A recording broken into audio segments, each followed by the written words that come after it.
I just can't hide it. I just can't hide it.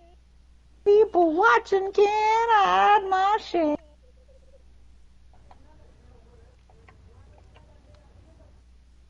There you go. What do you do with Dragon's Breath? What is this used for? Bunch of stuff. Alright, cool.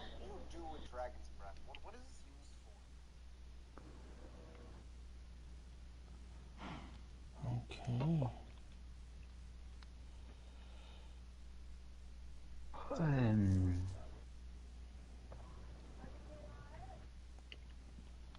Oh, Chris doesn't ever want to join our chat. Who is that? Chris. Oh, yeah. Chris left. You left? Chris left. He's not watching our stream anymore. Chris didn't want to watch it. Oh, yeah, no, he's just a cancer on society, so that's okay.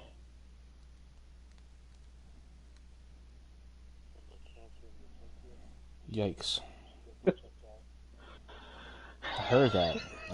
That might be a usul thing. There you go. That's fine. That's I was the in the voice party, from and I saw him Beyond unmute Beyond. himself so he could say that. And then right after he said he muted himself, it's funny. Wah, wah, wah. All right, I'm good. You ready? Me too. I'm broadcasting. We're good. All ready to go, boy.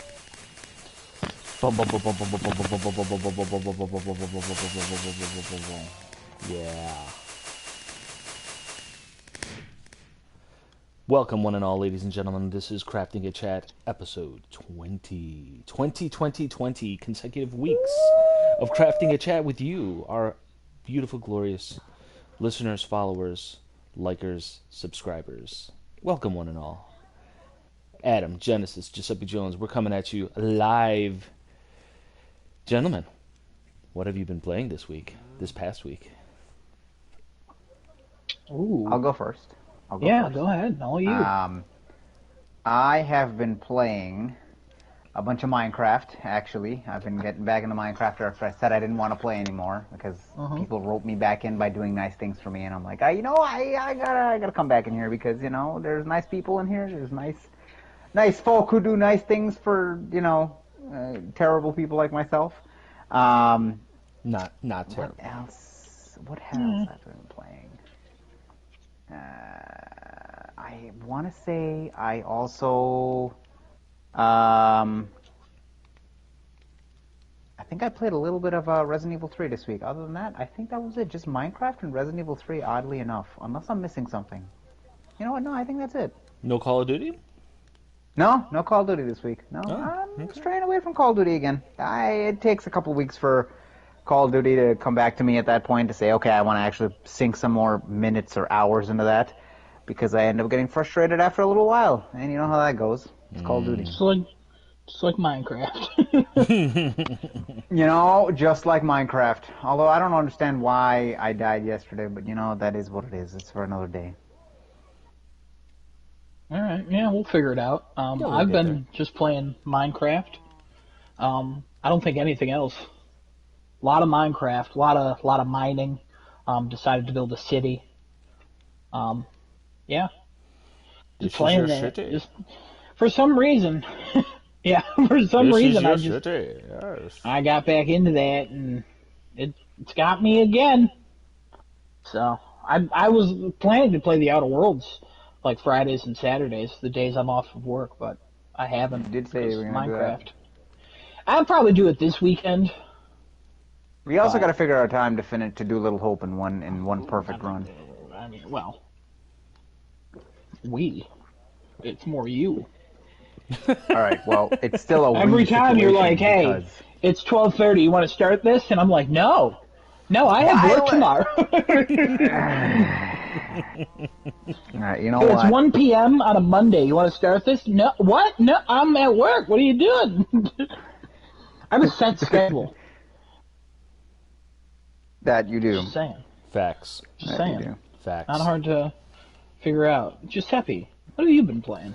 Yeah, I've been playing Minecraft as well, catching the bug again, just like everybody here in our Crafting Chat Collective, as it were, and definitely, I mean, I've not had any bad experiences playing Minecraft. It's a fun time, it's a fun time almost all the time. It's just the only reason I don't play it every day is because there's just simply there's not always time, and sometimes you just want a different kind of game.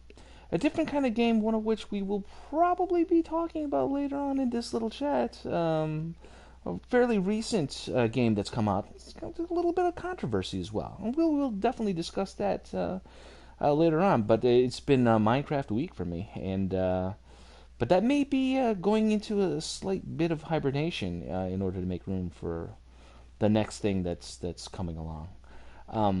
But with that, moving on to what I presume is going to be our first topic of conversation, another review or just another recap of the Video Game Awards show.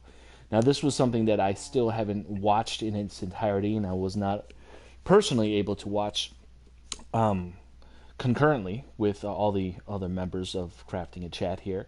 Did you gentlemen did you do like a little cast after the show talking about it, or?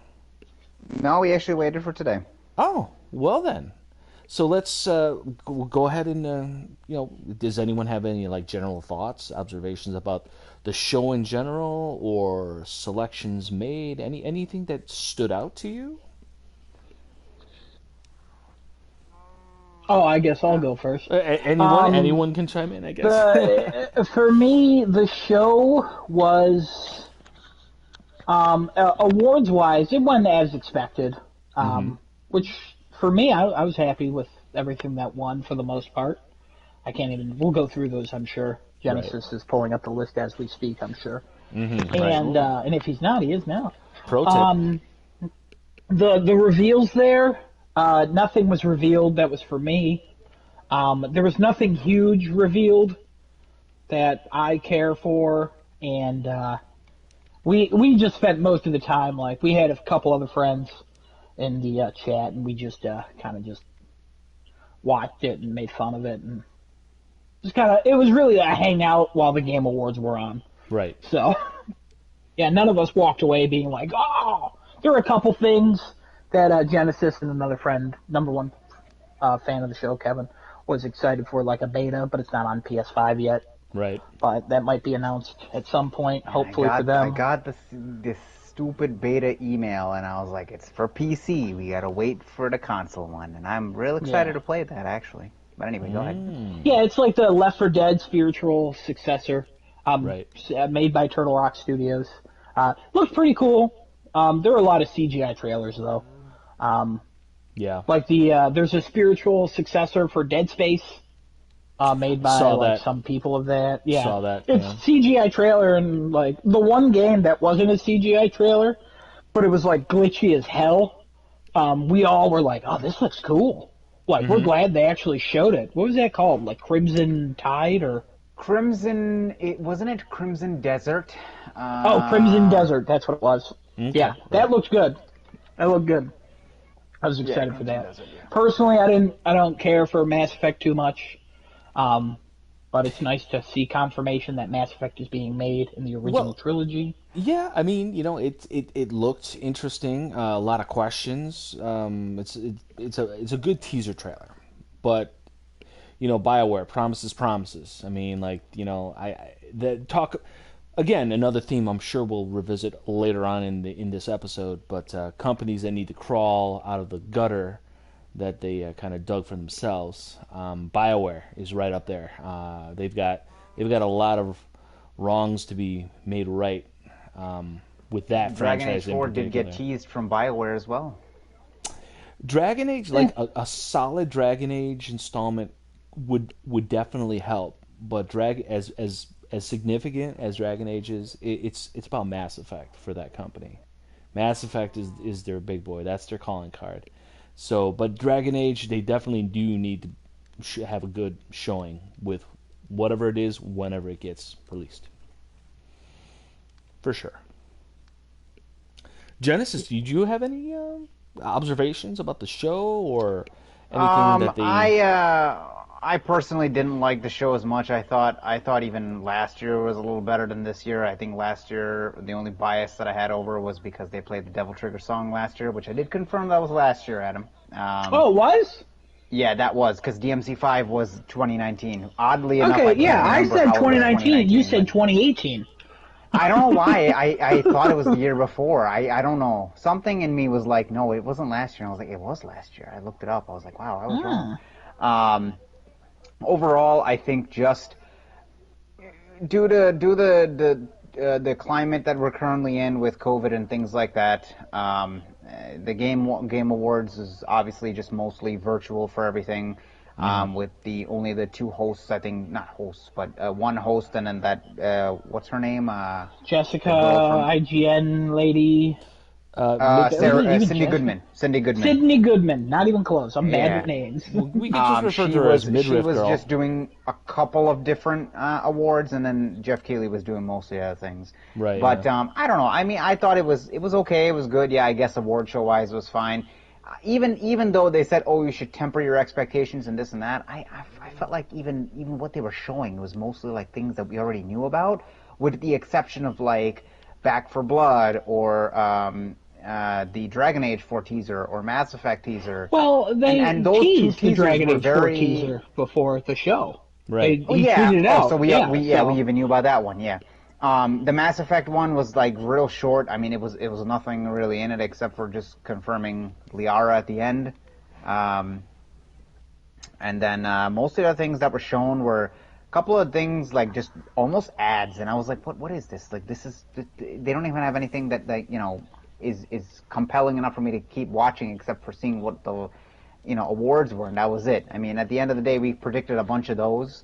I didn't like the show too much. It was all right, I guess. It was okay. If I had to give it a number rating to the show, it was a good hangout. It was more of a good hangout than a show. For show wise, I'd give this thing like a 4 out of 10. Hangout wise, I'd give it a 4 out of 10. Wow. I'd give it a solid 5 out of 10, just because it's like it wasn't bad, it wasn't good, it was just. I enjoyed hanging out with everybody wise, more. As a solid like 8 or 9, because Giuseppe wasn't there, can't be a 10. But it was a solid time. Like just if Giuseppe was there, would have been making fun of Genesis, calling out Perfect Dark after it was called out by number one fan of the podcast. I called it. I heard Kevin say it, but I listen. I just had to reiterate because I heard the word Perfect Agent, and I was like, oh, what? Well, that does mean they said Agent Dark. Or Agent Dark, not Perfect Agent. Sorry, Agent Dark. Perfect Agent. Oh my God. I'm making up words now. I'll tell you what was the most disappointing about the Game Awards for me, though. Tom Holland showing up, being like, "Hey guys, oh God, by the way, here's Nolan North. All right, see ya." He literally showed up to introduce Nolan North, and then left. No Uncharted trailer, nothing. No Uncharted trailer. Like, hey, both of them are there. We're going to see some new trailer. Adam was like, guys, it's coming. Let's do this.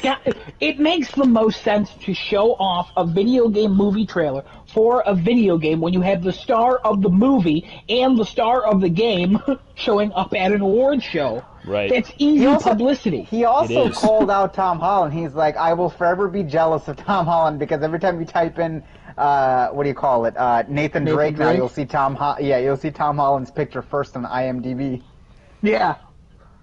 But it was just like, I was like, oh, that's funny. But it was just Tom Holland on like a video feed being like, hey, here's Nolan North, and then Nolan North being like, hey. This whole video feed business takes a lot away from like what original just interactions were, and I'm like, I'm fine with that. There's not dumb, it's hard to write jokes for those people because of the delay, so there were, no jokes, except the ones with the Cobra Kai people.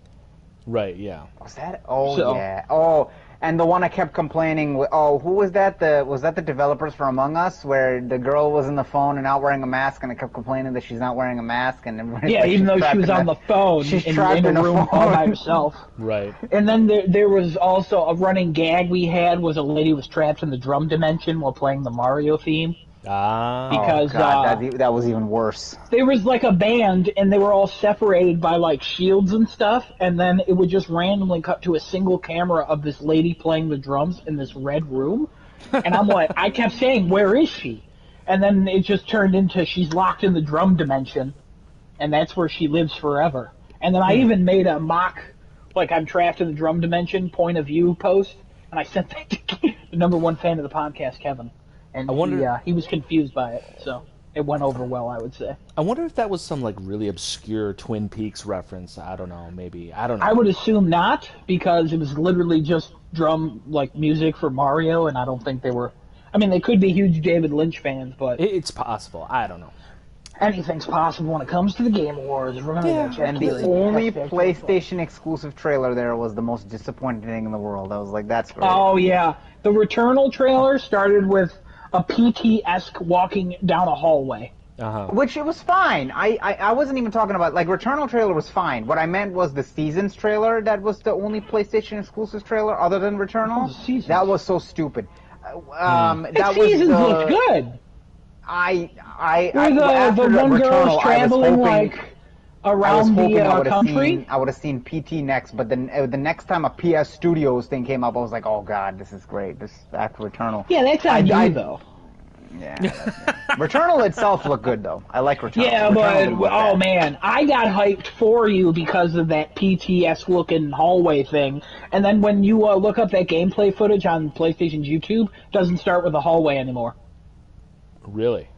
So now there's a fan conspiracy that they went to show PT, but they couldn't, or they're just hinting at it. I don't know. But apparently at midnight tonight? Is that what Kojima? Is it midnight tonight? Yeah. Well, they said midnight on the 16th, and at midnight it'll be the 16th. Okay, so we'll keep an eye out. I mean, we'll probably be here after the chat anyway. So. I would assume we're not going to be here for 2 hours. No. No. I mean, we're gonna usually we just stick around for another 20. Oh yeah. You're right. Anyway, so I have the award winners up. Would you like me to go through all of them? Why don't you just we don't have to do all of them. Yeah, go through the mains. The main categories. So we have best game direction. Last of Us Part 2 won that one. Best narrative. Hold on. Predictions. What do we? Because I don't think I said game direction was Last of Us Part 2. I think I gave that one to Ghost. Yeah, I think we all did. Did we? So. Because I wanted Ghost to win something. I know. Yeah, Ghost really got ghosted. No, they still won 2. Ghost won 2, and honestly, I mean, Ghost won what? And Last of Us won 7. So I would say it was distributed quite well. Yeah. Best narrative was Last of Us Part 2. What were our predictions for that one? I think I went Last of Us Part 2 for that. We had all predicted that one was going to win, I think, but I did not. Okay. I wanted Ghost of Tsushima to win. So. Best art direction was Ghost of Tsushima. I think that's the one we picked. Yeah, I think we all predicted. Did one of us not say Hades? For art direction, I didn't say that. I'm sure I picked Hades for like best action game, beyond like best indie. Best score and music went to FF7 remake. I had predicted that. Oh, Kevin said Hades. By the way, #1 fan of the podcast, he said Hades. Gotcha. That's what it was. But I best definitely audio picked design music for Final Fantasy. Went to Last of Us Part 2. Yeah, we had predicted that as well. Yeah. Yeah. I think I actually said for audio design, I said Ghost. I think for that one actually. I don't think I said. I think I was okay giving it to. It's weird because a lot of these categories, I was like, I'm open to anybody winning really, but like it was either Ghost or Last of Us, and I was like either one. But I'm pretty sure I said. I think I said Last of Us 2. I don't remember. Yeah. Best Only there was some way we performance could went check. to Laura Bailey as We all Abby. had that pegged. That's the worst kept secret out of all the categories. I think everybody and their mother knew that was going to happen. Yeah, because she pulled Best, in the best performance, I would think. yeah. Best Amongst other ongoing things. actually went to No Man's Sky, which I think we all thought it was going to be Fortnite. That was kind of a surprise I did not to me. want No Man's. That's one of the ones that I did not want something to win. I didn't want No Man's Sky to win because I don't think they should be awarded for supporting their game. It's nice that they're supporting it way more than they originally promised, but at the same time, like, it's hard to award somebody for something like that. So. I mean, they're giving everything for free. That's the only thing I would give to them, unlike Destiny 2 aren't there some things that are, like, priced? No. Everything is free. You just have to buy the game. Everything is free. There's no microtransactions at all tied to No Man's Sky? I know there's no microtransactions, but I thought one of the DLCs was cost money. Nope. You just can download the game and you're good to go. I will fact check myself on that, but I'm like 99% sure everything in that game is free. You know, I'm just curious to know what their business model is for. I mean, obviously they're putting in all this work to create all this content and updates and what have you. So somebody's getting paid to do something, and it can't just be from being financed through just new sales of the game, especially at whatever reduced price it currently sits at in either digital or physical. Yeah, any update, next update, 3.0, all free. Well, I'm glad for it. Don't get me wrong. I'm glad for it. I'm curious to know how they're actually funding that operation. I mean, I mean, seriously. I want to say it's like Sony still. No, they're no. No. That's on Xbox now as well. Yeah. Yeah. Yeah, it's all over the place. Funding? This is a interesting. I don't know. I'm curious to know. I mean, where they keep adding the stuff to it, so I assume the price of it never really goes down. Well, no, you can find the original copies for like $5-10. That's what I don't understand. Oh. There must be something that they're doing. Mm-hmm. Oh wait, okay. So No Man's Sky. Why did it show 50? Okay, I'll look at this later. If we have time, we'll look for this later. It's okay. Yeah. Okay. I'm going to skip a couple things down. Let's see here. Best Action Adventure went to Last of Us Part 2. Mm-hmm. Best Action went to Hades. Like really quick on that one. You know, yeah. Whether or not people absolutely agree with that or don't, I would have pegged that category for kind of like the runner-up award for Game of the Year. Like I found it interesting that they took that category and Game of the Year. I would have figured that one, if Ghost was not going to win Game of the Year, I would have thought that this would be the category that Ghost would have taken. And honestly, I would have been much happier had Ghost taken it, because I just don't think that the awards that it did get were really reflective of how good that game is for a lot of people. But that's just my personal opinion. Yeah, when I saw that Last of Us 2 won that, I was like, oh, is Last of Us 2 not going to win Game of the Year and they're going to give it to Ghost? Is this like a Red Dead 2 God of War situation going on here? Because Red Dead 2 won that action-adventure game, and then God of War won the Game of the Year and won a couple other things, but Red Dead 2 won a bunch of stuff. So I was like, ooh, maybe. But then I was like, nah, my boy still got it. And by my boy, I mean The Last of Us Part 2. Interesting. We have the next ones up here, which are Best Action. Oh, okay, I already said that, sorry. Yep. Best Role-Playing was Final Fantasy VII Remake. Cool. Best Fighting went to Mortal Kombat 11. I don't think anything else was going to win that one. I said Street Fighter 5. I was wrong in that prediction. Yeah, I predicted Mortal Kombat. Best Family went to Animal Crossing Horizon. Yep. Best Sim Strategy went to Microsoft Flight Simulator, which again, I don't think anything else was going to win that. Best Sports Racing was Tony Hawk. That was Best also Multiplayer was Among Us. Yep. And so glad Animal Crossing didn't win that multiplayer Best one. Indie was Hades. Best Action was Hades too, right? Indie yes, and action was Hades, yep. And then, obviously, Game of the Year was The Last of Us Part 2. There you go. That was the entire Game So, Awards. yeah, like, overall, like, once again, for me, like, again, the parts of the show...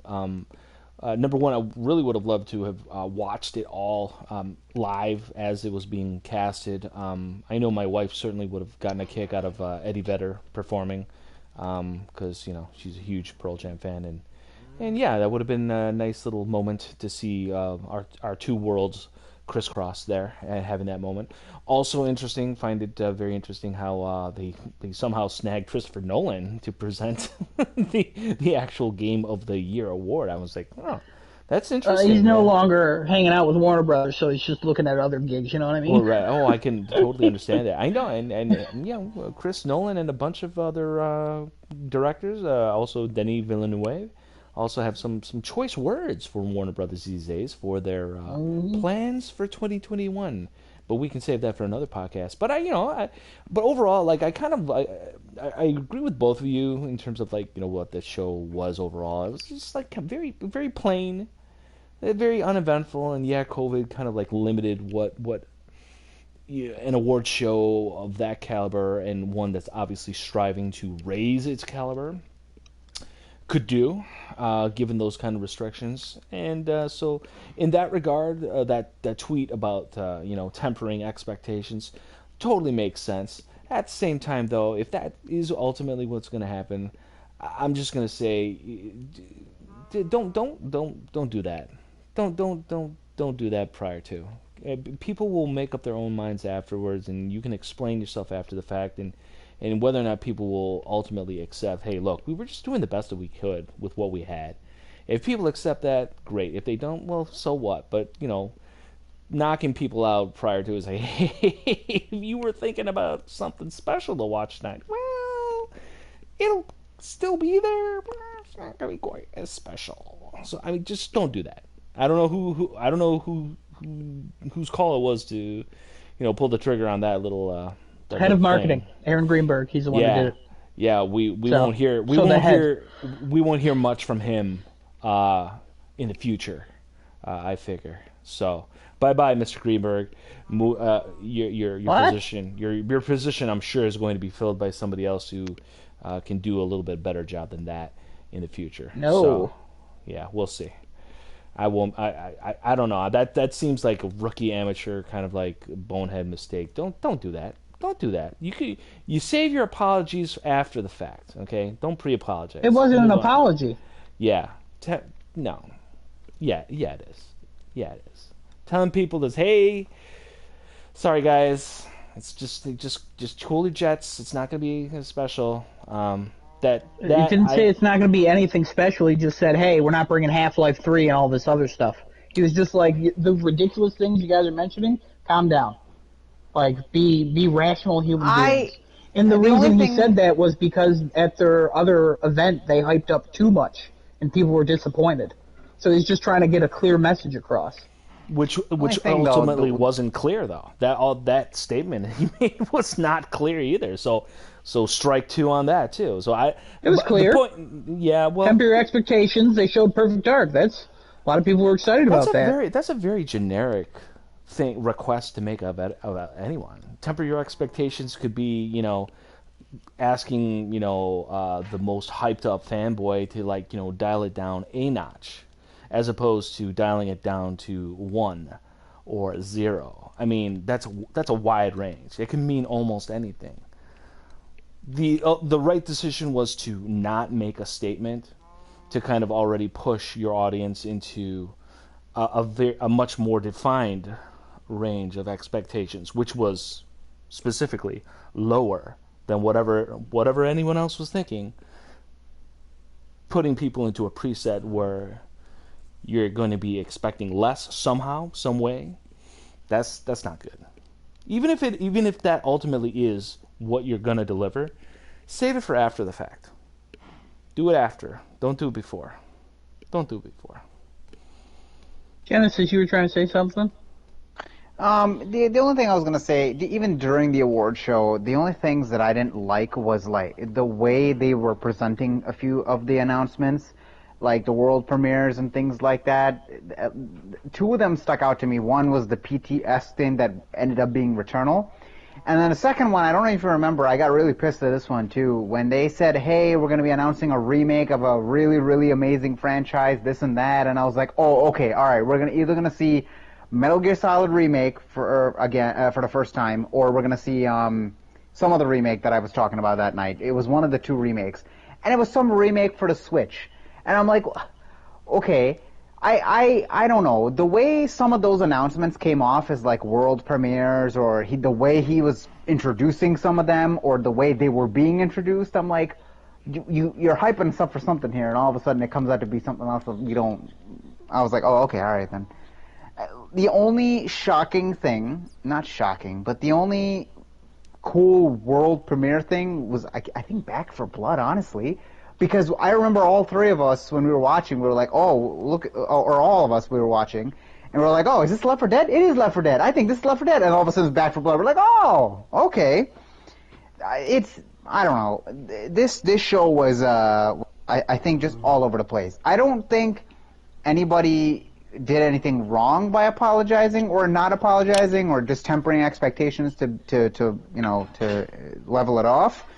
But during the show, the way they showed everything, I think I had a problem with some things, but I don't know. That's just my opinion on that one. The fact of the matter is, it's still a show that still doesn't, for however long that Keeley's been like spearheading this project, it's a show that still really hasn't ultimately. And after 17 years, it's still really... He's got a lot of ambition behind this, doesn't he? Like, he always wants this thing to do very well. Oh, absolutely. Like, he wants it to be the Oscars of awards show. And right. This year was the biggest one, because it was aired in, like, multiple different countries that it wasn't previously aired in. Oh, yeah, he did say that in the beginning of it, yeah. And his passion and ambition is certainly to be applauded. But it's still, the fact of the matter is, a show that still hasn't really even found its footing. After 17 years of trying to experiment, try to do different things, try to play with the presentation format, the whole, the little bit of, we're going to present a whole bunch of awards that, off camera, you know what I mean? Like,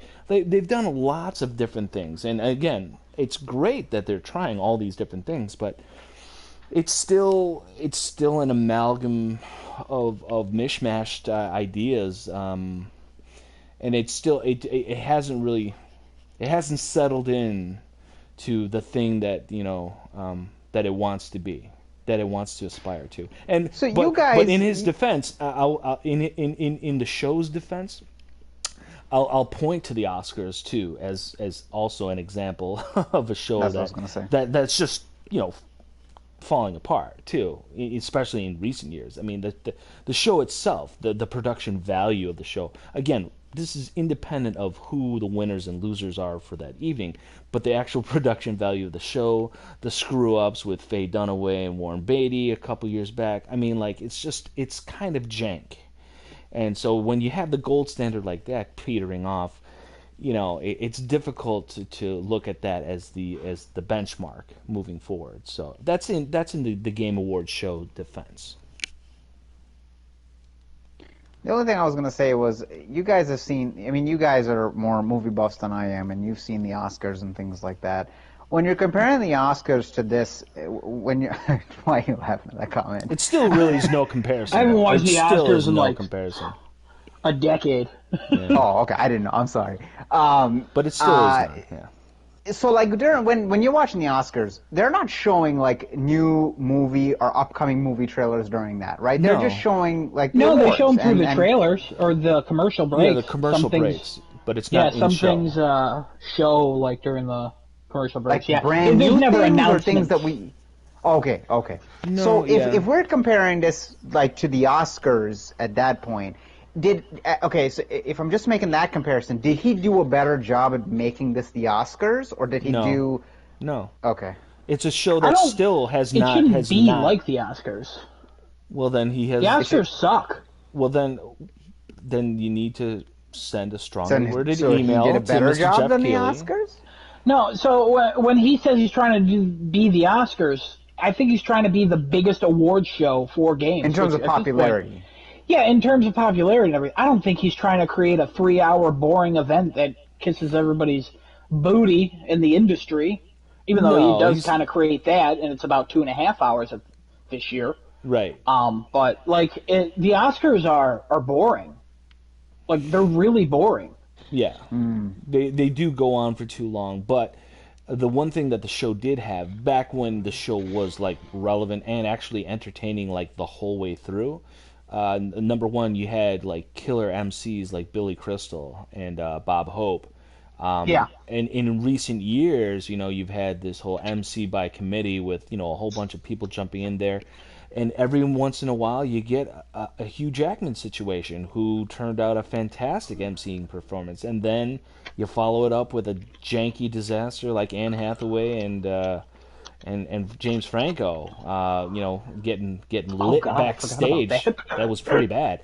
So, I think ultimately what the Video Game Awards show, Keighley's show, if he really wants to make that show elevate its status to that new gold standard for award shows, he needs to settle on a format that's somewhat reliable, so you can start building a little bit of consistency, and save all the experimental stuff, for smaller segments of the show that you want to use to kind of like punch up the tempo. If you get into like a little bit of a lull with too many consecutive award actual presentations, and find a better way to mix in your world premieres, or better yet, maybe like push them to the actual commercial breaks instead of like devoting in-show time to that stuff.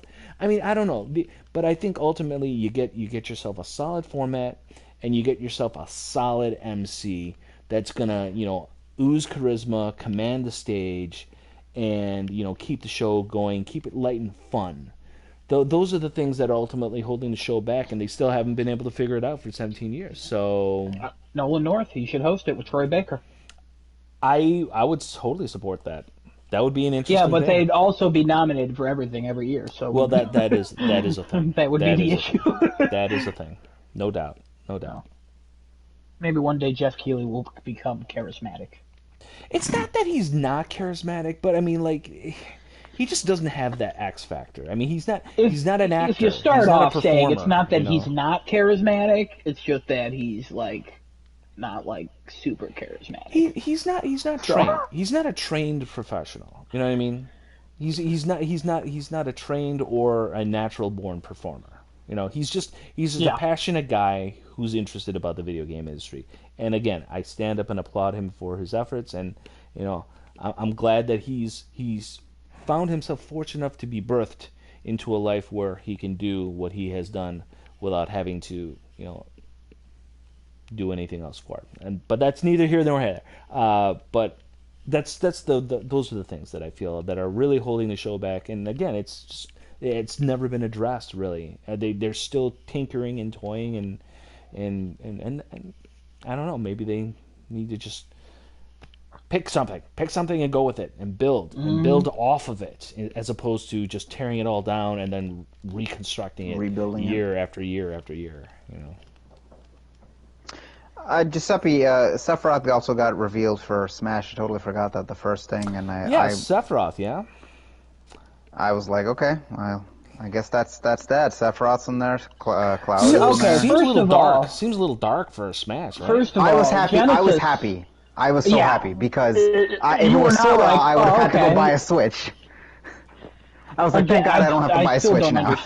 I still don't understand that logic whatsoever. But because it's Sora in Smash. You want to smash Sora? Confirmed. All right. But you were not like, oh, okay. You were like, is that Sephiroth? you got high. I was very confused. Yeah, because I was confused as to why he was there. I'm like, why would they put Sephiroth in there? But then I thought I was like, okay, I guess they got Cloud in there. Why not put Sephiroth in there? I guess. Yeah, I need a PlayStation All-Stars Battle Royale with the remake version of those guys, please. I need one of those. That's what I want. But I know that's never going to happen. That would be something. Still, though, I mean, that is the connection. The Cloud is definitely the connection. Sephiroth would not make that kind of an appearance without that. But it's still, though, an odd choice. I mean, he wouldn't be on my list of 20 characters. If I had to come up with a character to appear in Smash, Sephiroth wouldn't be on my top 20, like at all. Oh my God, there's so many characters that people have been asking for, and that's there's what not I'm even saying. in there yet. Like, that's what I'm saying. Okay, Sephiroth. I wouldn't even consider him because it just wouldn't occur to me, despite the fact that Cloud is already in there. It would not occur to me to put that character into that game at all. But people were predicting Sora, Dante, and I was like, okay, well, if Sora's there, I'm gonna be real pissed. I saw on Reddit people were saying that they only added Sephiroth so they can get the rest of the Final Fantasy music in the game. Nice. So I don't know how true that is, but hey, man. They had the fight scene from Advent Children in the trailer that they showed for him. So I was like, okay, all right then. And also, they played his one-winged angel. Mario, right? In the shadows. Yeah, that was cool. Yeah. That is evolved into a giant meme now. Through the overalls. It's literally all over Reddit. So him impaling Mario is all over Reddit as a meme. Can't wait. Yikes! It's great. We good with this now? I think. As far I as think we we're good. Agree, I think we got our thoughts out. Terrible show. We're good with it. Wasn't terrible. It just was it's by just the numbers. Vanilla. I would say vanilla. Yeah, by the numbers. I'm happy with the winners, and the reveals I didn't care for. So 5 out of 10. Yeah. Last year's Game Awards, the Xbox Series X got revealed, and this year we saw a remake for, I don't even know what the Switch title was, and I don't really care. Ghosts and Goblins. That's what it was, and that pissed me off a lot. Anyway, moving on to the next thing, guys. So, I don't know if anyone if anyone else had anything specifically prepared for talking. Nope. Point number 2. Okay, well, I'm just gonna throw it out there. Let's talk about the elephant in the room, and it's Cyberpunk 2077.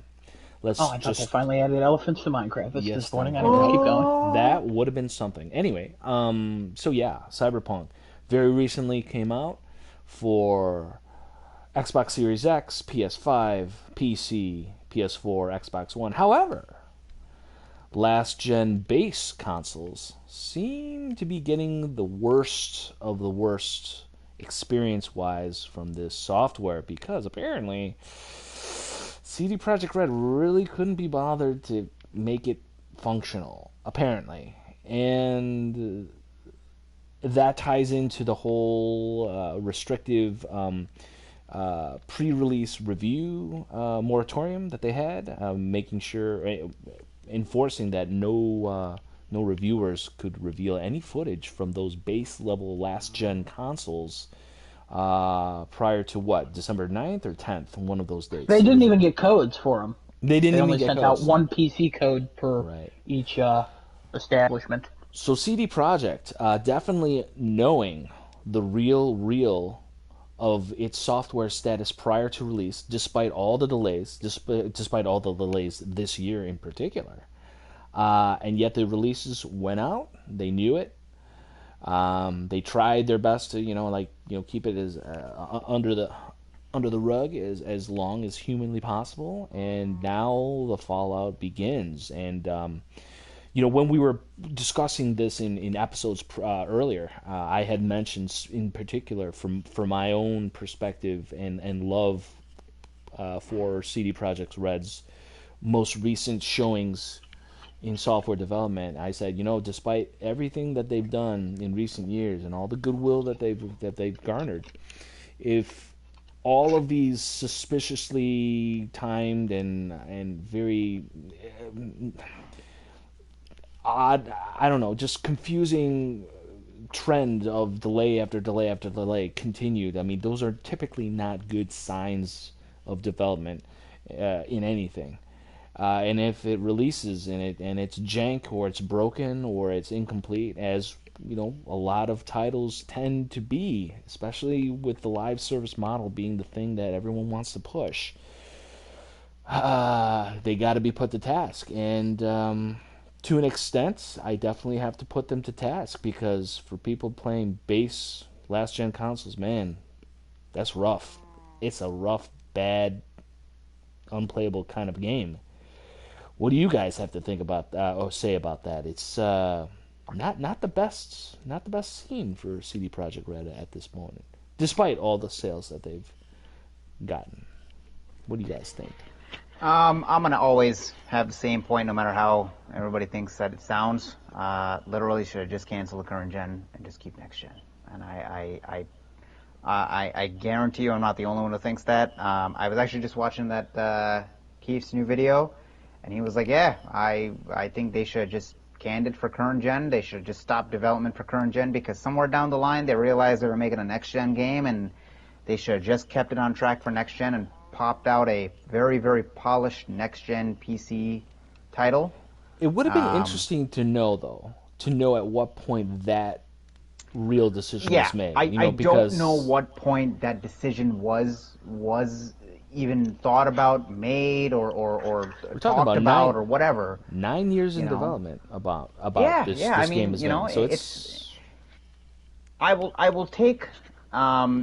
FF7 Remake, I will take as another example that was a game that was very long in development and originally got shown off as a technical demo for the PlayStation 3, and ended up coming on PS4. Same thing with Final Fantasy 15, which ended up being Versus 13, which ended up being 15. It was all teased on PS3 and was supposed to come out on the Luminous engine on the PS3, and then got pushed to PS4. So it was canceled for current gen, got moved to next gen. Those games, I feel like if they were released on the current gen consoles at the time, I don't know what those consoles would have done with those games. Those games would have probably been broken, unplayable, anything like that. Did 15 have the greatest launch? It was an okay launch. 7 Remake had a much better launch than 15. Sure, yeah.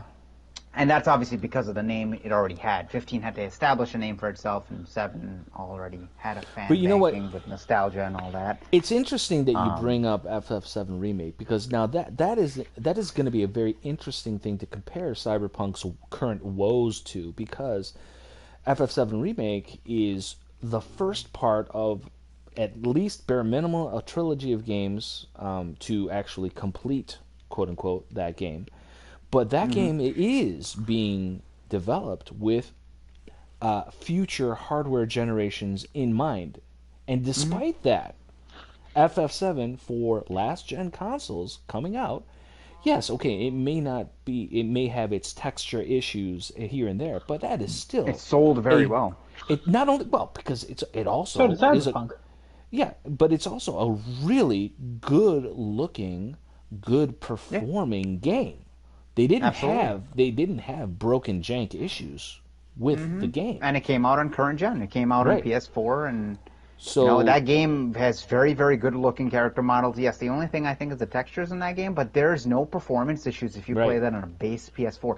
Same thing with The Last of Us. Same thing with God of War. Same thing with Ghost of Tsushima. If you played those on a base PS4, the majority of players did not see an issue with those games.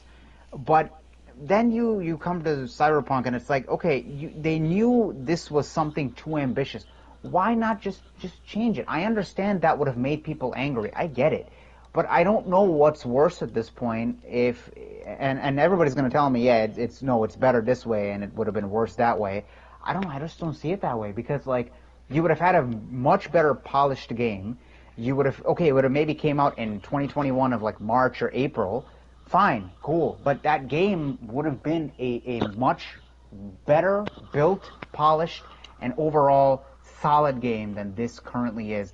And this doesn't even have any next-gen patches on it. So technically, you don't even have the PS5 and Xbox Series X versions. You only have the Xbox One, the PS4, and the PC versions, because you can't play the newer gen versions yet. They don't have any patches out for them.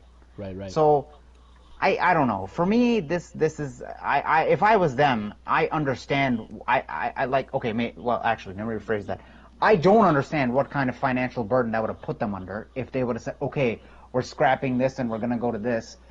But it would have been huge. It would have been huge. It would have been definitely, but I feel like it would have been a much more positive, and eventually it would have been fine, and it would have been way more positive, way more praise, way more just appreciation for this game in a whole. I mean, there's a good chunk of Reddit just quote unquote taking a dump on this game because so many people are going through so many issues. And obviously, yeah, the PC players are not going through any issues. The PS5 players are not. The Xbox Series X players are not. They're all good.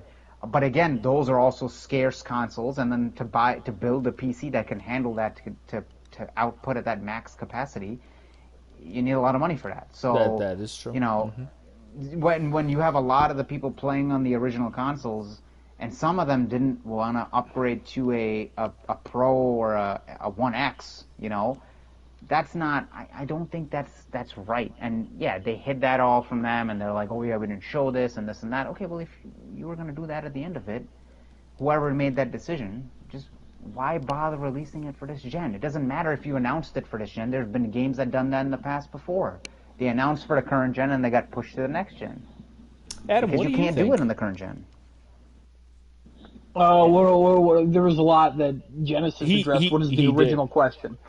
just your thoughts on this current launch for Cyberpunk 2077. There.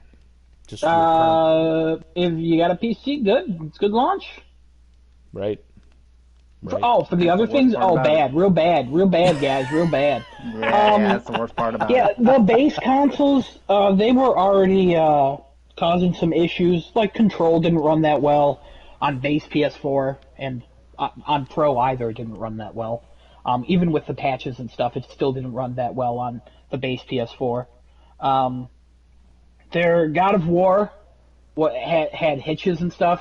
When I watched our friend Chris play through that, every so often there was like a short, like couple second loading screen when he was just walking in the world on the base PS4.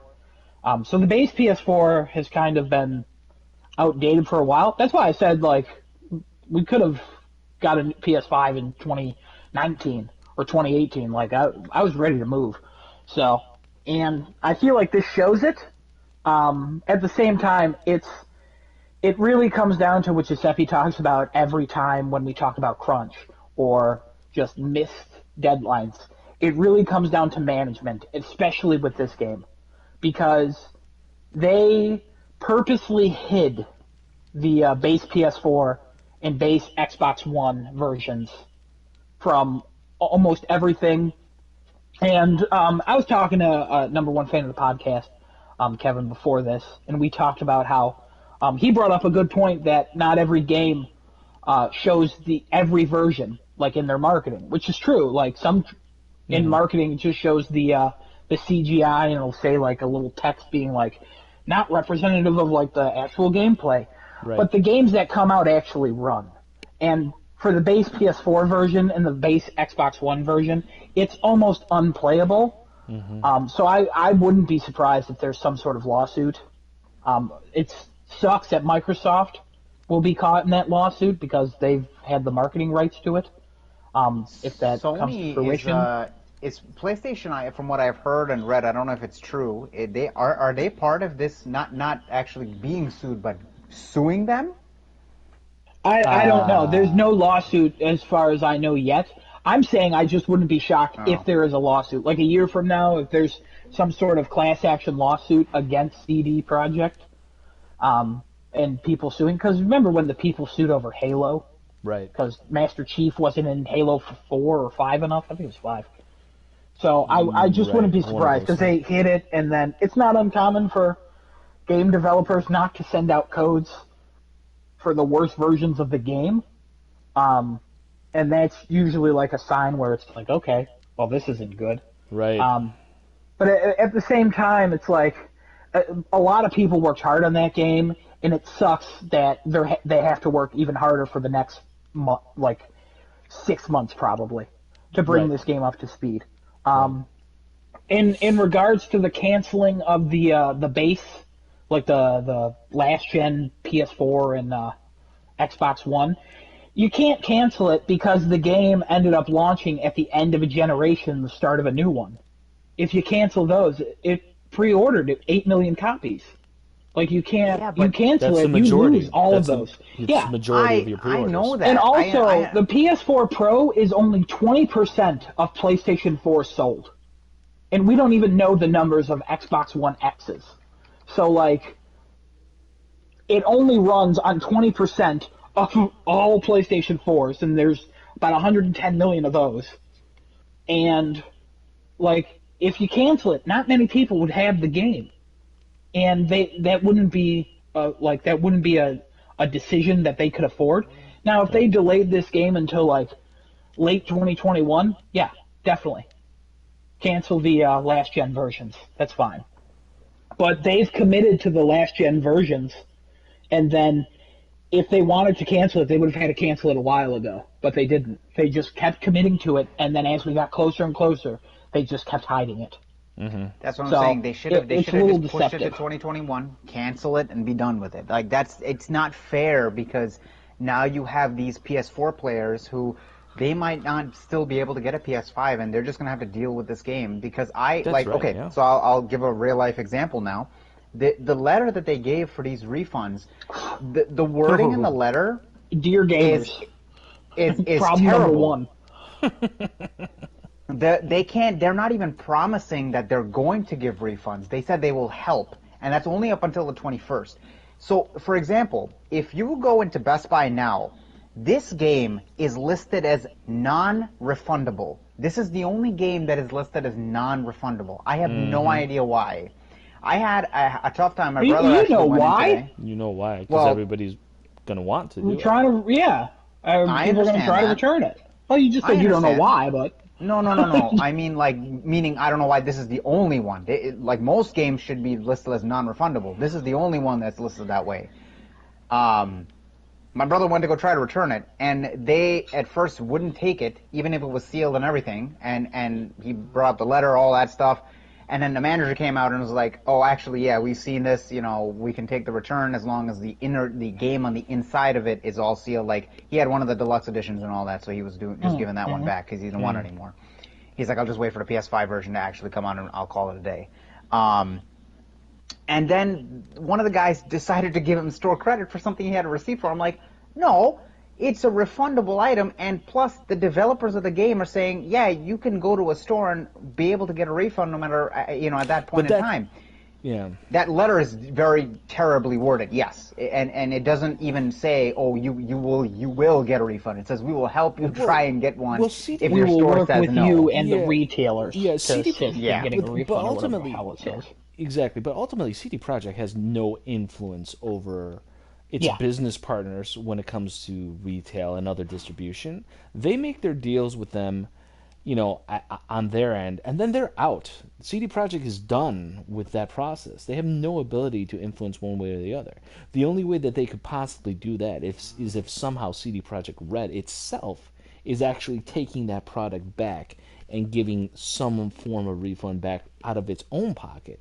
There's no, and that's the reason why for the half-hearted, corporate speak, apology letter that they sent out, all they were doing is just more, lip service damage control. They're trying to spin it to just redirect everyone's anger back to their original point of sale. Whoever the retailer was, whether it was Amazon, Wally World, Best Buy, Target, whatever you send it to them. Get it. Take your product back to them, and give them the hassle. And because they don't want to deal with it, they want to take the money. They're gonna, and that's ultimately the answer to the question of why not cancel last gen console versions. You're asking a company to A, take the money, or B, not take the money. What are they going to do? They're going to take the money 100% of the time, and regardless of whatever it cost they might have to pay on the back end in terms of a PR situation or a consumer friendly situation. They don't care about that. I'm going to take the money. They're going to take the money. That's what you can do. That's the only thing that's real. So it's sad to point it out because CD Projekt seemed at some point in the past to not be that company, but now they are that company. And the fact that this clearly was always meant to be, at least for this year, it was meant to be the biggest game of this year, and it had been hyped for so many years, ever since it was first teased. It's just a really disappointing launch, and it's a very anticlimactic kind of situation when it really should have been a moment for celebration because of everything that was built up to it. The involvement of Mike Pondsmith, the creator of the tabletop version. All of the video promotions about it. The reveal of Keanu being in it, and you're breathtaking. And oh man, there was just so much positive energy flowing for this project. For it to fall flat on its face seems almost fitting in a way for all the hype. Because despite all the hype, you had all those delays without any real clear sense of direction, no transparency, no real explanation from the company as to why. These two little, divergent energy streams seem to be, flowing against each other, and that just seemed very odd to the outsider looking in. And it's just a sad situation to see it resolve in the way that it is right now. And again, nothing but sympathy and heart. I feel for you. I feel you, my boy Blue. Anyone who's got those base level last gen consoles, man, that's just a super raw deal, and you shouldn't have to put up with it. You should deserve better, and you should expect better. And these companies should really be stepping up to the plate. That being said, I do happen to have a copy of Cyberpunk 2077, and I am currently playing it on a PlayStation 4 Pro. Just installed it today, gifted by one of our good friends, Mr. Genesis here on Crafting a Chat. He happens to be one of the kindest young men on the planet, and you should definitely all like and subscribe him. And he's just a good people. And Mr. Adam also, he's right in that that gold platinum tier category here. I ain't buying that crappy game. You know what I mean? Whatever. I'm just saying, caliber people. We need high quality caliber people in the world, and the fine gentlemen here on Crafting a Chat certainly represent that. But I was able to play put a couple hours into it today, and what is your opinion? So I really enjoyed the avatar creation. Hold on. Who are you doing? Are you doing Corpo? Are you doing Street Kid? What's going on? Well, I was just launching into that, so I definitely have started as Corpo female. And I really enjoyed the avatar creation process. I mean, while it's not as in depth in terms of like the options, they do give you a ton of options in a lot of different categories to shape the look of your avatar. So that was very involved, and I definitely spent a good, I want to say 35 minutes probably just going through all the options just to see every hairstyle, every kind of like tattoo configuration, lots of different options there. And then ultimately I started getting into the game, and I didn't run into a ton of those, when the character models begin to pop in, and then they come in like unrendered, so they look like mannequins, like creepy mannequins, and then their faces eventually fill in and all that. I only ran into that maybe like once or twice again, but again, this is still super early in the game. The frame rate, I could definitely see it. I can see the dips in the frame rate. Like it doesn't feel very smooth. Like in larger open world games that seem as detailed, as involved as Cyberpunk 2077 run much smoother, and these are older games. And I'm talking about big, older games. I'm talking about GTA 5, Horizon Zero Dawn, hell, even frickin' Deus Ex. That's probably a closer one-to-one comparison, while not nearly as refined as the aspirations of Cyberpunk 2077. The look, the crispness, and the colors of Deus Ex, both Human Revolution and Mankind Divided, actually make Cyberpunk 2077 on PS4 look a little bit like Kindergarten Cop in comparison. Especially when you just look at the performance, like being able to run platform combat and all the different kinds of ways you can interact in the environments in the Deus Ex games. It doesn't feel or seem like any kind of frame rate drops or any kind of laggy, glitchy performance issues. I have run into a couple of situations where the screen freezes up a little bit. I have turned off the actual on-screen the dialogue, the subtitles, because I don't like to read. I want to hear the audio and feast my eyes on the visuals. I don't want them to gravitate towards text.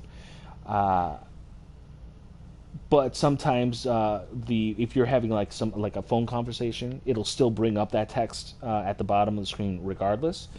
And when I have phone conversations, that text will stay on the screen, like well after the phone conversation is complete. A mission very early on. It's literally like on your way back to your home after the very first tutorial mission. You're supposed to get into like a little bit of like a drive-by combat fight sequence on your way back in the car. So my buddy who was driving the car gave an audio cue to my character saying, "Oh, you got to shoot him, V, shoot him." And I'm like getting ready to shoot, and the car just passes these guys, and I can't control anything other than the swivel perspective on my view, and then nothing happens, and the car keeps going forward, and the confrontation is over, and we just simply get to the next part. So that whole thing just didn't happen for me. The event simply didn't trigger, and I'm like, well, that's my first significant performance issue in this game, and it just happened, in the open world during a driving sequence. So that's a bit concerning for me. But that's the only significant issue that I've run into so far, and I really, really hope that is isolated. But I'm not necessarily expecting it to be so. Other than that, all of the critiques regarding like the interior action, if you load into buildings or rooms, your performance issues are going to be minimized, and that I definitely concur with that. That is 100% accurate. But I really hope that any potential future patches or downloads, hot fixes that CD Projekt sends out, I really hope they fix those things, because I know enough to not expect it to be the prettiest depth of field kind of visual fidelity situation going on with Cyberpunk on PS4 Pro, but I really need the character models to render, and I really need the mission triggering. I need that to be on point. It can't just not happen, and then you're frozen, and then what do? Do you reload a save? Will that even work? I mean, like, who knows? But I'm talking about just base functionality. I'm not even talking about like making it the best looking thing that you've laid eyes on. So I'm a little concerned about that, but I still enjoy where the ambition of the story seems to be pushing, because I'm really digging it so far. Still going to be a little bit of a fight for me personally to have any kind of a sympathetic or empathetic character connection with my avatar, because I don't see him. First-person perspective is still, in my opinion, a number one weakness for all that. So yeah, that's where I'm at right now with the PS4 Pro version of Cyberpunk 2077. There's some good. There's some cause for concern. I haven't reached any kind of levels of frustration yet, but I could see where it potentially could be. I'm going to cross my fingers, and I hope that It doesn't get to that part. Are there any loading screens? There are loading screens, and the loads are not the best, but not the worst. Okay. I'm not gonna put them in like Skyrim category of terms of like waiting and waiting and waiting. Yeah. Honestly, I would probably put it a little bit closer to Bloodborne. Maybe like I want to say maybe a couple milliseconds longer, but in that category, and in terms of volume and then length of loading time. All right.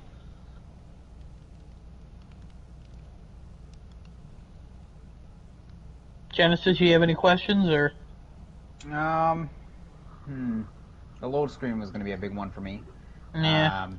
Have you run into any of the city not rendering? I know you talked about the characters not rendering, but I've seen some people where there's, I guess, a train sequence. You're sitting in a subway, and then they go into the city, and the entire city is just not rendered at all.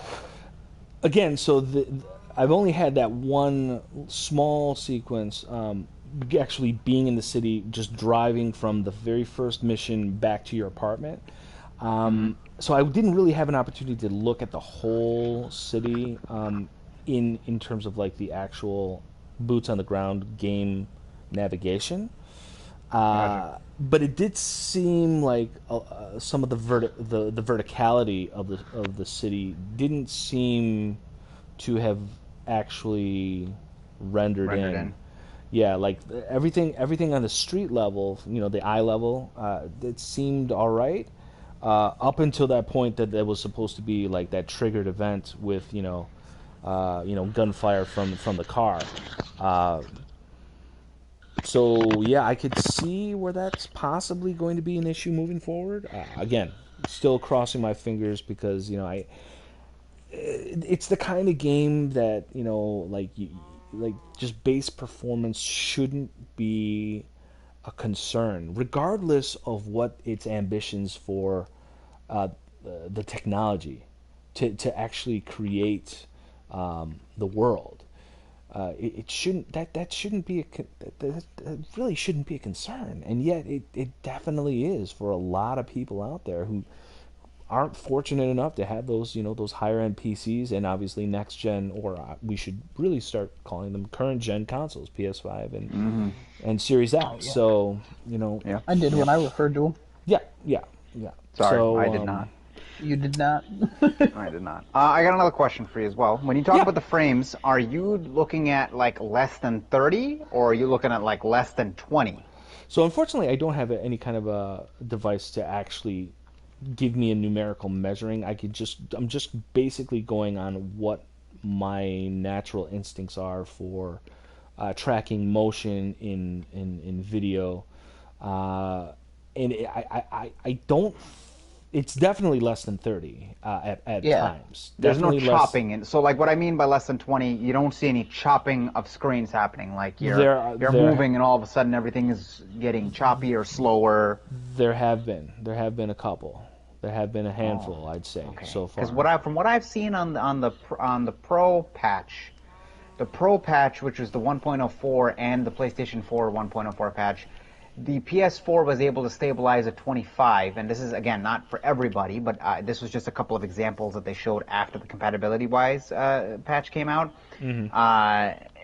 25 frames a second in most scenarios, dropping to 20 in the PS4, and then the PS4 Pro was 30, drops down to 25, and sometimes like 23 in certain scenarios if it's very dense areas. Yeah. Driving was a big thing that Digital Foundry talked about. The driving on the Xbox One, the base Xbox One, was like 10 frames.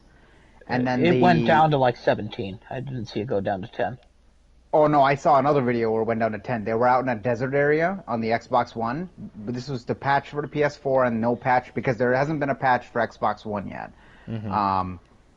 So somebody had posted their direct comparison video, PS4, PS4 Pro, PS5, One, One X, Series S, Series Too X. many. Yeah. So many platforms.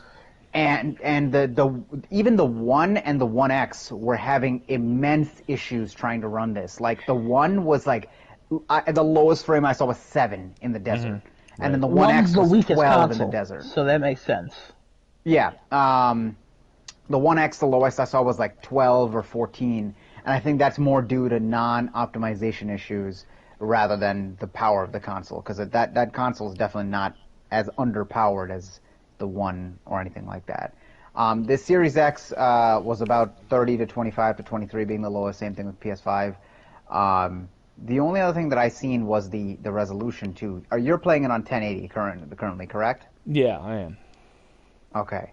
The other thing too is the PS4 Pro is able to display it at 1080, but the PS4 was like 1188 or something. No, not 1188. What? Because I know the Xbox was like, what is it, 900 or less than 900? I'll get the numbers back to you, but you didn't notice it was higher on Xbox. On the One or the Series X? I think the One X was higher than the. So One X looks better than PS4 Pro, but PS4 Pro runs it better than the One X. Now that's the thing. That's the other thing I was looking at too, because the One X and the One seem to run and look worse at this point in time, and I think that's because they don't have One X patches. It looks better on One X.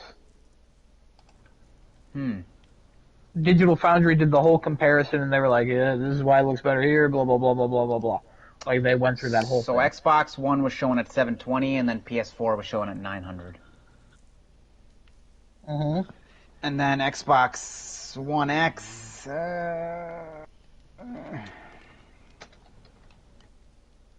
And then Digital Foundry, did they do that on the 1.04 patch, or was that before the patch? They did that the same day that the response from CD Projekt was sent out. So I'm pretty sure it was after the 1.04. There you go. Okay. Yeah. Okay then. So I mean, that's all I had otherwise. Yeah, it's I don't know. It's just so odd to me because, like, again, it's difficult for me to be able to quantify all the level of environmental detail that they're trying to extract in from the hardware in Cyberpunk. But I compare it. So I can only compare it to big open world games that have very similar degrees of fidelity. So Red Dead Redemption 2, Horizon Zero Dawn, those types of games, older games, but very big and very ambitious in making their environments dynamic and just gorgeous to look at. Different kinds of environments, and those games didn't have these kinds of issues, and I just don't quite understand why. And I really hope it's minimal moving forward. But I'm kind of at this point bracing, because once I get into like an actual walking around a crowded city situation, which I'm also expecting the crowds to be thinned out. They are. I believe they are. Yeah. Yeah. But even in a situation like that, I really hope it doesn't break like mission triggers or I need to pick up this key item in order to progress. I hope it doesn't get broken to that extent. The game auto saves a lot, so you hopefully should be okay. But still, though, it's a pain in the butt to have to. Just yeah. Okay, okay, I just got to stop everything and do. Yeah, no, it'll crash. You'll have to reload. Things will break. But the positive thing is, by the time the next gen patch comes out, you might have next gen. So that is PlayStation 6 and an Xbox Series Z. Series Z? No, we can't. Series Genesis. Right. Oh, right. Yeah. Right. The Xbox Series Infinite. They'll have that one out by then. Oh, God. You'll have a PlayStation 6 by the time the next gen patch comes out with this. Hey, only if I'm lucky. Hey, another positive thing. This might win Most Improved Game at Game Awards 2021. Oh, yeah, we'll see. Most improved game at Game Awards 2027, I think, more likely. Oh. Anyway, I think we're good and all cyberpunked out. We're definitely should I punked tell out. you what the internet is whispering to me? What are they whispering to you, Give us Genesis? a couple whispers, yeah. All right. Oh, too many whispers this week. As we approach the end of the year, it gets a little quieter. We probably won't see many good rumors come around until I want to say CES 2021, if there is going to be one this year. We'll see how many shows and showcases get canceled this year, obviously due to COVID still being a thing. Mm-hmm. An interesting one I actually just want to start with. Nintendo had paid around $6 million for Monster Hunter Rise's timed exclusivity on the Switch. Anybody want to take a guess on how long that timed exclusivity was? 2 months. How much? 2 months. You were really close. 3 months? 3 months. Oh. $6 million for 3 months of a timed exclusivity on there. Well, doesn't a game sell the most within the first few months of being out? That is true. I'm sure that's true, or is that now changed since patches and things are a case now? Is that? I would say that's still the case, but games, because of digital markets and stuff, have a longer lifespan on the market. But I would still say that. True. They sell the most. But honestly, I don't know, and I don't really care to look it up. So okay, $6 million. I thought that was an interesting rumor that went around. So I was like, Yeah, but also $6 million for Nintendo. I mean, not that. Pocket change to them? Oh, for sure. I mean, they've got it's so been around much cash. Since the late 1800s. They've got a lot of cash in the bank. To them. They got a lot of cash in the bank. Yeah. Also, while I'm on this money and cash and all that, what do you guys think of Sony buying Crunchyroll and Funimation for $1.1 billion? $1.175 billion. Well, That's all right, crazy. You got that it. That seems a little high. I don't know. I mean, like the rumor was 900-something billion. Or million. What? Million. Thank you. Like 900 billion. What happened? Oh my God. 900 billion. They were going to beat the U.S. into war debt. My God. Now the rumor was 900 and I think 75 billion and million. Darn it!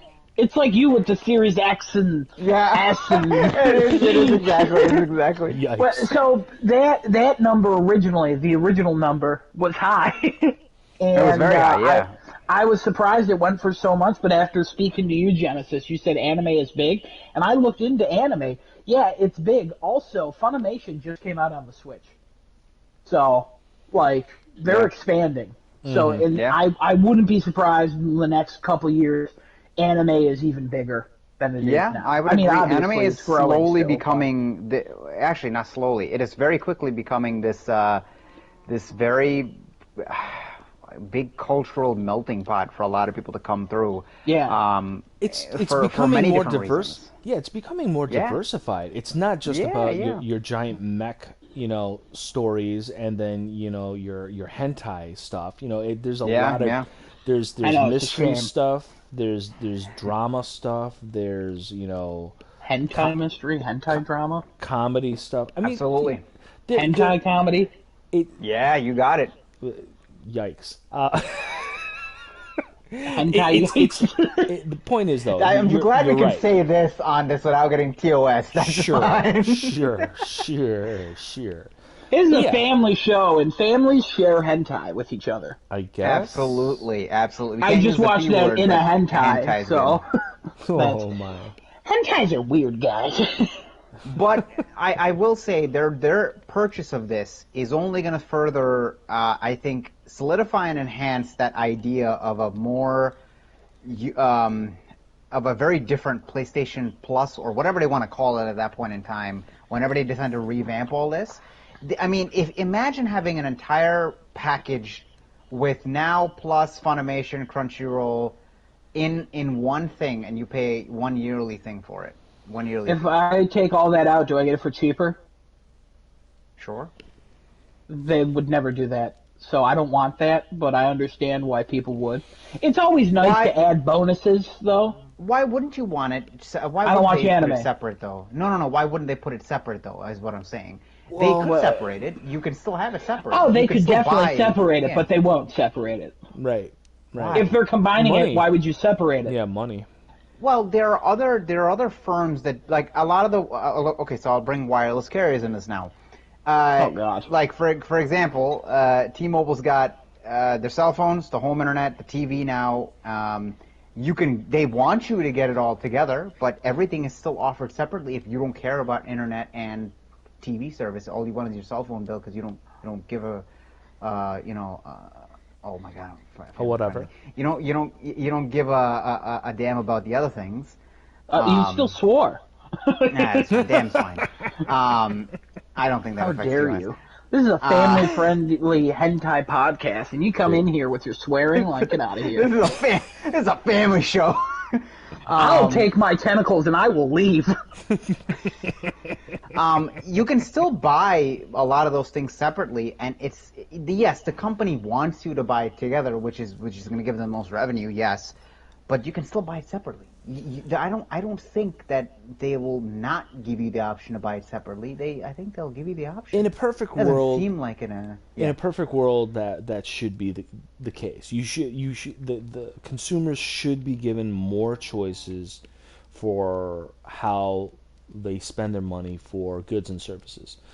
Unfortunately, though, in the world of the arms race for media content and exclusivity and control over it, the trend is towards consolidation and bunching and bundling, and this move by Sony is an effort in furtherance of that.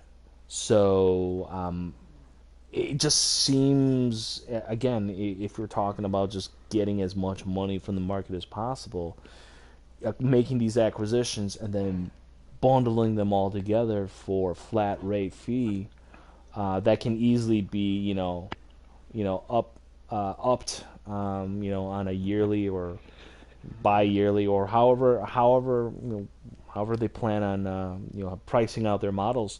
It's much easier to do it that way. It's a much more difficult and complex when everything's a la carte. I'm not gonna lie, Genesis convinced me. I agree with him now. I hope it's that way. But I will give another example. Disney Plus. I already agree with you. There's no reason to. I'm just saying. Disney Plus gives ESPN and Disney Plus, and I think, is it Hulu with that? Yeah. Yes, Hulu all that, right? owned. Yeah, and that's like $12.99 a month. But if you don't want that, you can just still take Disney Plus for now. It's going to be $7.99 a month. Right. So what about ESPN? You can get that separate? Yeah, you can still get ESPN Plus separate, yeah. If you just want to subscribe to ESPN and Hulu separate, yeah. The only place that I've ever seen that they force you to bundle and they don't allow you to get it separately is most recently Discovery. Discovery Channel apparently went on a whole buying spree, and they bought up TLC, Food Network, HGTV, a couple of different brands from TLC, which is like 90 Day Fiancé. No, and I was like, what? And Discovery Plus now is a new streaming service that offers all like 6 of them in there, but you cannot subscribe to them separately. You have to take Discovery Plus. Wow. That's the only one that I've seen. The TV packages are different. Yeah, I would agree with that. I would agree. Yeah, but TVs are that's the only example that I've seen of that particular model. Every other model seems to be like, you can take it separately if you want, but if you take it together, you'll get like $1 or $2 off a month, and here's the bundled package price. They make it more incentivizing for you, but I think the companies always have to allow you to get it separately because I think my hang-up though is Sony has had PlayStation Now Plus, and they already had what was the anime service they already had? No, not Funimation. Crunchyroll? No, they just bought. Which one did they just buy? Bought them. They just bought Crunchyroll. And yeah, they already had Funimation then. And those they've never offered them bundled. So them purchasing one more thing and bundling them, I don't know. It just doesn't make sense for them to do that now. I mean, I would give my quick again rationale in a perfect world, but like, yeah. I'll give Are my they going to quick rationale combine behind that Crunchyroll and Funimation? I don't know what the difference between those are. I don't know. Well, they didn't want to be together in the first place. Funimation actually separated from Crunchyroll in the first place to say we didn't want to be a part of you, and now they're going to be back together. But my quick rationale before I move on to the next one is we again live in a time where a lot of people are now spending a lot more time streaming and watching TV and watching series and watching anime and binge watching things because they have time to do it because of lockdown, is because of things like that. So yes, and plus with Jim Ryan's previous comment of we have an answer for Xbox's Game Pass, stay tuned for more information, or it was something similar to those words, probably not the exact copy-paste words that he said, but if they're looking to revamp PS Now, this would be the time to do it. If you just made an acquisition of Crunchyroll to now enhance your anime services or your streaming services to people, because once you grab that portion of the market, you can easily just make one package and say, well, now we have PlayStation Pass, which you get all PlayStation exclusives as soon as they come out on this. And it's one, with Plus and your anime that you get to stream at any point in time you want. Here's the one flat rate fee for a year or per month. Right, yeah. I think that would make, at this time, they probably waited either to, get better infrastructure with the PlayStation 5, because now we can support going back and forth between all these different apps on a PS5 versus a PS4, where we were starting to get laggy and latent with that. Well, they only have like 9 apps on the PlayStation 5. Yes, yeah, you do a point there, yes. So even if they combine them, I wouldn't see this happening for a while. I don't think it's going to happen like in the next year. I'd probably give it like 2 or 3 years, and then they'll revamp everything. I will agree with that then. I will agree 2 or 3 years, Genesis and it'll revamp to a yearly or monthly package that includes all 4 services, or all 3 at that point, because they might just merge Funimation back with Crunchyroll. Congratulations on this internet conversation where we disagreed, you convinced me, and now we're on the exact same page. Thank you. Last acquiring statement that I just want to read out here. EA is acquiring Codemasters for $1.2 billion. What little crafty sons of guns jumping in there when what's their fate? Take-Two wanted to buy them. Why are they buying? What is the big thing with Codemasters? Are they a big asset to buy? They have a bunch of little game developer studios. They make a bunch of random stuff. If you read the whole thing, I'm not going to. Okay. It explains like why they justify that purchase. Take-Two was buying them for under $1 billion, I think. And then, EA jumped in and was like, nope, ours, bye. So, and it's now being finalized, so...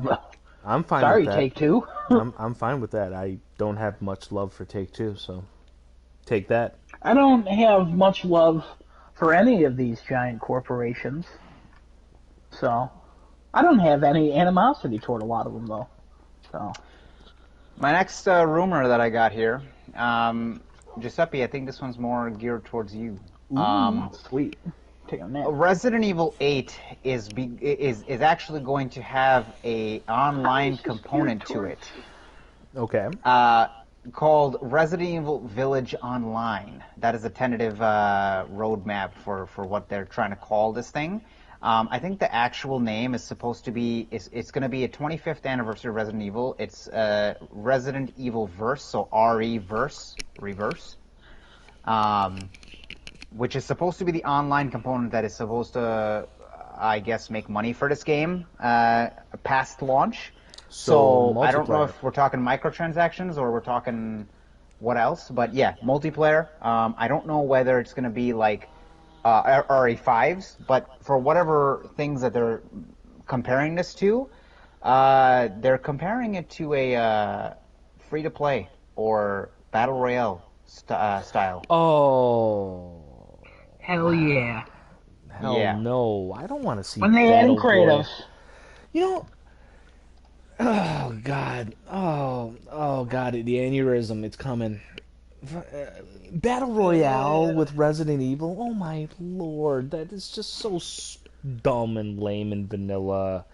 My goodness. So let me just quickly explain this map that I'm looking at here. So they announced this in 2021 of March. What? And it launches the same. No. I'm saying that's what they planned. This is the plan that they have. Oh, I thought you said they announced this in March. I'm sorry. Yeah, so their plan is to announce it in March, launch in March, so it announces and launches the same time. Battle Pass, booster, free updates, 3v3, 2v2, v2. So like, there's different 3 teams modes that you can play. Yep. And then come June, there's going to be boosters, characters, costumes, weapon skins, another pass, 4v4, and then solos. And then come September, pass 3, more characters, boosters, costumes, weapon skins, all with free updates with additional maps that all cost nothing. So the only thing you ever pay for is either the Battle Pass, which gives you characters and boosters and skins and things like that. That's it. Everything else is free as far as the modes and the maps are concerned. This is what this rumored plan looks like. Okay, so the only thing more game. The only thing I like about any of that is the multiple team versus aspect. More than just 2. One team 1 versus team 2. However you want to configure that. It actually extends into. What? Oh, sorry, cut out there for a second. It actually extends into 2022 March. So this goes into Pass 4, which is December, and then Pass 5, which is the first anniversary of this reversed game, which is March 2022, and it has more additional maps and stuff. No more modes though. The modes end as of like September. Yeah. But getting back to this whole potential that it could be a battle royale format. First of all, you're not talking about if these numbers are any accurate representation as to how many players they want to load up into an actual online match.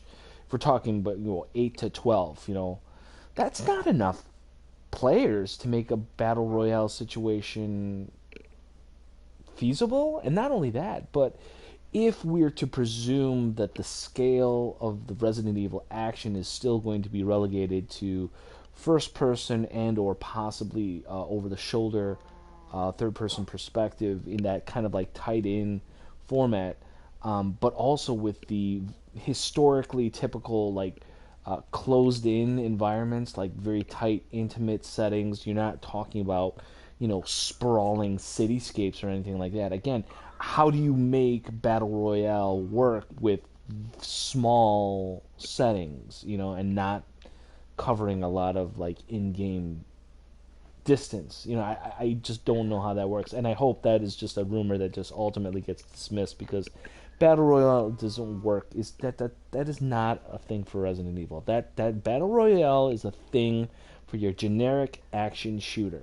And again, if Capcom continues to seemingly have its way to turn Resident Evil into your generic horror, whatever you want to call it, then Battle Royale certainly is going to be another giant step in that direction.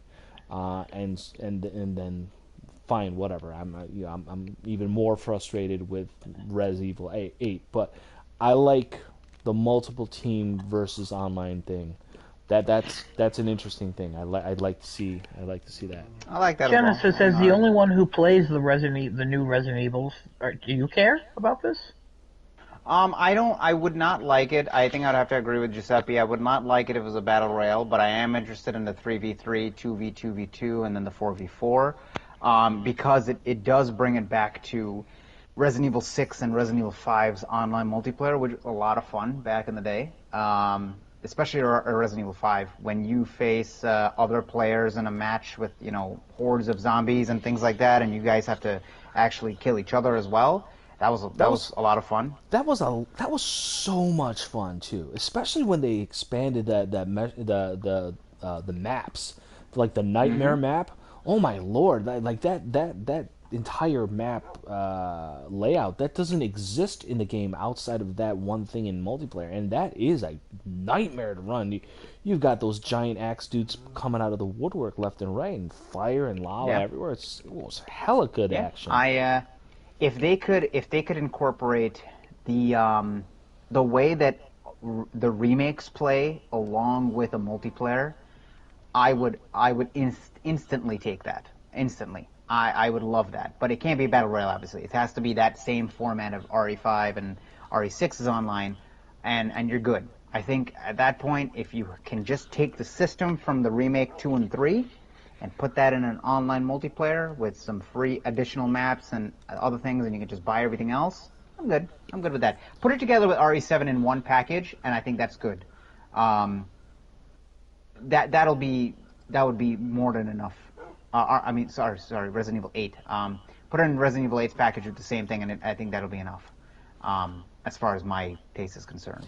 I would love to see an expansion to what it really means to win in a multiplayer match with Resident Evil being your backdrop, because yes, when you think about Resident Evil, obviously there's guns and there's zombies / monsters, but there's also puzzles and objectives to actually progressing in the game, and it would be really neat to see if they could find a way to incorporate puzzles and objectives into online matches. Like, you start at this this end of the lab, and you got to get to either the helicopter pad on the top, or you need to get to the reactor at the very bottom in order to shut the facility down, like something like that. You know what I mean? To kind of like spruce up your matches so that it's not always, it's just team deathmatch and you just got to be the first to kill and get to a certain amount of points and then you win. Well, yeah, that is also going to track to win too, but if you also do this thing in the map, then it also gives you a big boost to your team score to actually help you win. So I don't know. It would be nice to see. Give us basic goals to get to in the game, not just you have to kill each other, like actual objectives that we have to do. I would like that. Yeah, and I will always now going forward compare a lot of the multiplayers that I play to Ghost of Tsushima multiplayer, which was completely free, and it was just amazing, just groundbreaking multiplayer in terms of being free and being a surprise and never even talked about at one point, and all of a sudden, here you go, just take it, here it is, have fun with it. It's like, wow, that's how it should be done. But to end the Resident Evil rumor, I got one more thing here for you. Apparently, there's another rumor going around that the PlayStation 4 and Xbox One versions are going to be canceled. Of Resident Evil 8? Of Resident Evil 8. That should be. That should be. This is according to one of the Brazilian age product classification websites. The PS4 and Xbox One versions have been seemingly taken down on those websites, and there's a couple of people saying, yeah, this is leading up to a cancellation. People come out of the woodwork saying, oh yeah, this is to be expected. This is what's going to happen. So I don't really care about that. I mean, I have a PS5. I'm sure by then a lot more people will have PS5s. Yeah, that's fine. That's right. Yeah. The next one I have for Mr. Adam. Assassin's Creed 2022. So this one is going to be apparently set during France, in France during the 100-Year War. What is the 100-Year War? Can anybody enlighten me on that? It's a war that lasted 100 years in France. Oh, thanks. Well done.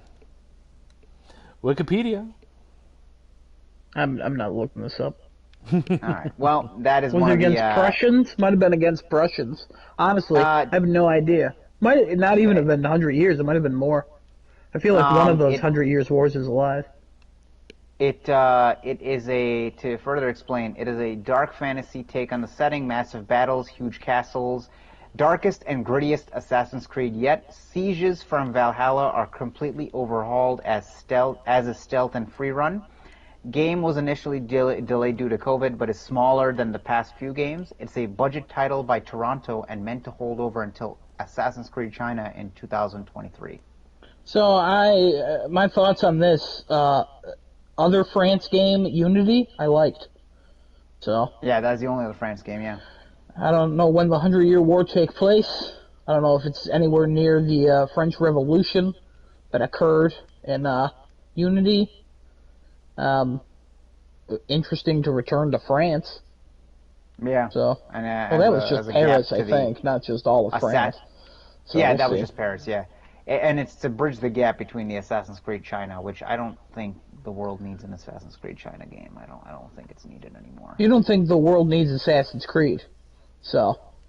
I don't think the world needs Ubisoft or Assassin's Creed. Yeah, well, All right, moving on. Consistency. I like it. Let me take a look real quick here. I think I only had one more, and I think that's pretty much it. The last one that I had here was just a couple of details on the Perfect Dark game that got announced from the Game Awards.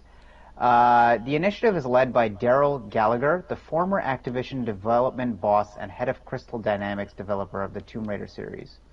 It's likely the Perfect Dark will feature third-person elements through its Xbox game page list. It lists it as a first-person shooter. In a developer video, reference is made to how the game will differ from what you would see in a traditional first-person shooter. Microsoft's marketing has so far only described the game as a secret agent thriller.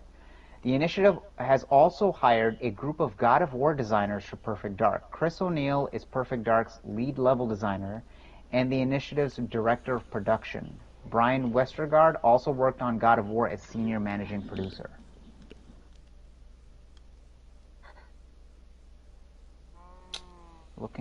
So there's 60 people in total. A third of them are ex-Sony devs, Santa Monica, Insomniac, Bend, and Naughty Dog. To the studio. So I'm not gonna lie. I'm not. I just really don't care about Perfect Dark. I know. There's definitely significant pockets out there who are all about it, but I'm not one of them. And the fact that it's going to be another FPS, I'm even less so. So, if you're excited for it, cool, thumbs up. You get a thumbs up from me to you, but for me, I could care less. And who's to say if that's going to be anything of merit? Any thoughts, Adam? Yeah. No, not really. I mean, cool that they got some talented people, it seems, because God of War. But yeah, I don't really have anything. When I'm looking at the list, a lot of them are from PlayStation, God of War. Yeah, well, when you're building a studio from the ground up, you try to get as much talent as possible, and PlayStation's the one that was procuring the talent, so that makes sense. Hopefully it comes out and it's good, but we shall see. Side note, before we end up, you remember the Arc 2 reveal with Vin Diesel? Of course. Yeah. Did you know that there was only an Xbox Series X exclusive title?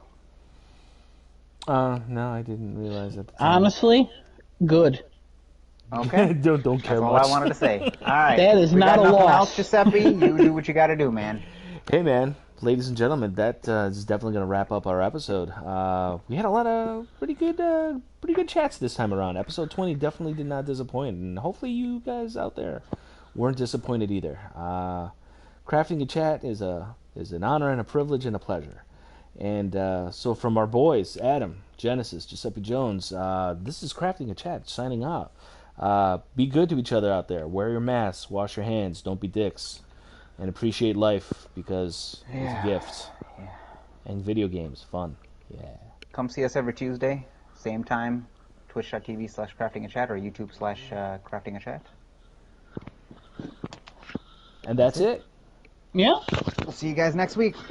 Bye, y'all. Bye-bye.